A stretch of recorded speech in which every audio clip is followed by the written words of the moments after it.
লাল ঝান্ডা করে পুকার পুরুলিয়া জেলার বাতাসে বাংলার পদযাত্রায় দলে দলে রোগে আক্রান্ত হলে হসপিটালে গেলে হসপিটালে দেখবেন শুধু বেড এবং ডাক্তার, তার কিছু চিকিৎসার ওষুধপত্র বা সরঞ্জাম পাবেন না। আপনাকে একটু বাড়তি অসুখ হলে ওনারা রেফার বলে দেন ওই বাঁকুড়া নাহলে পুরুলিয়া।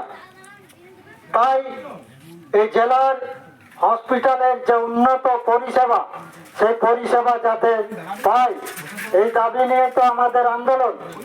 আমরা গ্রামের মানুষ যারা প্রতিদিনের কাজ করি, গতর খাটাই, আমাদের তার উপর রোজগার হয়, দিয়ে সংসারটা চালায়। কাজ নেই 2 বছর ধরে 100 দিনের কাজ বন্ধ।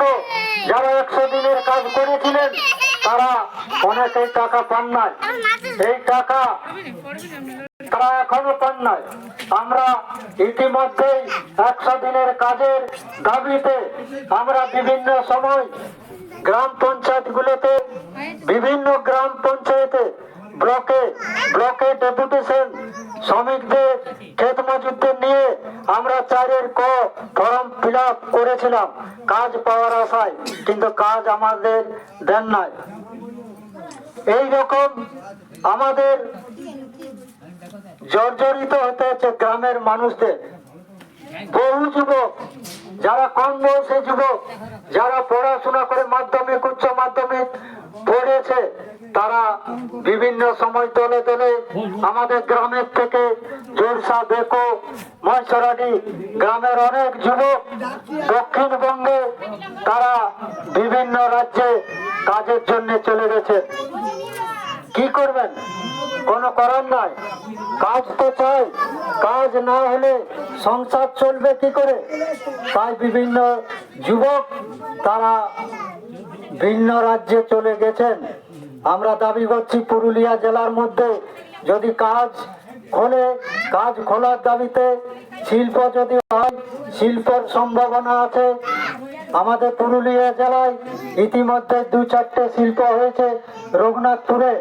রঘুনাথপুরে যে শিল্প স্বপ্ন ছিল বামফ্রন্ট সরকার আমলে, তা শুরু হয়েছিল। এখন তাপ বিদ্যুৎ কেন্দ্র শুরু হয়েছে, সেখানে কিছু কাজ করেন, কিন্তু সবাই কাজ পান নাই। যারা জমি দিয়েছিল তারাও কাজ পান নাই। সেই নিয়েও আন্দোলন, সারা জেলা জুড়ে আন্দোলন। আমরা চাই এই শিল্প পুরুলিয়া জেলায় হোক, বেকার যুবকরা এখানে কাজ পাক, এই তো আমাদের দাবি। আর আমাদের সামনে এত সুযোগ থাকেও পঞ্চায়েত আছে, বেকো গ্রাম পঞ্চায়েত, লুটের পঞ্চায়েত, যারা গত পঞ্চায়েত নির্বাচনে লুট করে পঞ্চায়েত দখল করেছিলেন, সেই দখল করার পর থেকেও একটাও গ্রামের কোনো কাজ নেই। শুধু কাজ কি আছে? কোনো ড্রেন, কোনো রাস্তা, ঢালাই রাস্তা, কিছু ঠিকাদার, তৃণমূলের ঠিকাদার যারা লুটে ফুটে খাওয়ার চলছে, তাদের কাজ আছে, গরিব মানুষের কাজ নাই। এই তো পঞ্চায়েত। তাই তৃণমূলের চরিত্র যারা গ্রামের মানুষ আছেন, বিগত বামফ্রন্ট সরকারের আমলে যে সুযোগ সুবিধাগুলো পেয়েছিলেন, যে উপভোগ করেছিলেন, এখন তা সেই সুযোগ নেই। তাই আগামী দিনে লাল ঝান্ডাকে ফিরিয়ে আনতে হবে। আমাদের ভুললে চলবে না। গ্রামের মা বোনদের আবার বলছি, আমাদের বাঁচতে হলে লাল ঝান্ডা দরকার। লাল ঝান্ডা ছাড়া কোনো উপায় নেই। আজকে বলার লোক নেই।